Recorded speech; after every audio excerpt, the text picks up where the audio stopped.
श्रीदेव सुमन जी, जिन्होंने 28 साल की उम्र में अपनी जान दे दी, जो आज़ादी की लड़ाई का हिस्सा बने, मात्र 14 साल की उम्र में नमक सत्याग्रह का हिस्सा, उसके बाद जेल, 15 दिन की सज़ा, और बार बार वे जनता के लिए आवाज़ उठाते रहे। उस राजशाही के खिलाफ, जो टिहरी के महाराजा की राजशाही थी, जो लोगों को प्रताड़ित करती थी, उन्हें टॉर्चर करती थी, उनके खिलाफ वे खड़े थे। पंडित जवाहरलाल नेहरू जी से मिलने के बाद उन्होंने अपनी इस लड़ाई को गांधी जी के रास्ते पे चलते हुए सत्याग्रह और अहिंसा का रास्ता चुन लिया। मगर उनकी जेल खत्म नहीं हुई, कभी सेंट्रल जेल आगरा, कभी देहरादून, और क्योंकि वो देश की आज़ादी की लड़ाई का भी हिस्सा थे। आप जानते हैं, वो एक छद्म नाम से लिखा भी करते थे उन सब प्रकाशनों में जो अंडरग्राउंड होते थे। और श्रीदेव सुमन जी को जेल में बंद कर दिया था इस राजशाही ने, इस राज परिवार ने इसलिए बंद किया और ये कहा उन्हें कि आप अपने इस मांग को बंद कर दीजिए कि टिहरी राज परिवार से मुक्ति मिल जाए टिहरी के लोगों को।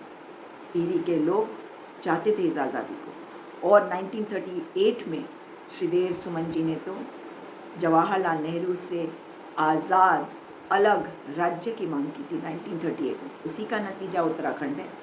मगर हम उनका सम्मान नहीं करते तो उत्तराखंड का क्या सम्मान करेंगे? इसीलिए तो आज उत्तराखंड के ये हाल है। मगर सोच के देखिए, राजा ने उनको टिहरी नहीं जाने दिया लोगों की आवाज़ उठाने के लिए, उनको उठा के जेल में बंद कर दिया, उनको अमानवीय यातनाएं दी, उनको भारी भारी बेड़ियों में बांधा, उनके खाने में कंकड़ पत्थर रेत डाले, और जब वे आमरण अनशन करने लग गए तब भी उनकी कोई सुनवाई नहीं थी। आखिर में वो कोमा में रहे 4 दिन।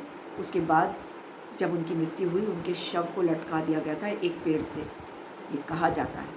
उसके बाद भिलंगना नदी में उनके शव को फेंक दिया गया था। उनका क्रियाकर्म नहीं, उनकी आत्मा जानना चाहती है कि क्या आप उनके दिखाए रास्ते पे चलेंगे या राजशाही को चुनेंगे? क्या आप उस पार्टी को चुनेंगे जिस पार्टी के साथ श्रीदेव सुमन जी थे, यानी कि कांग्रेस पार्टी? ये फैसला अब आपका है।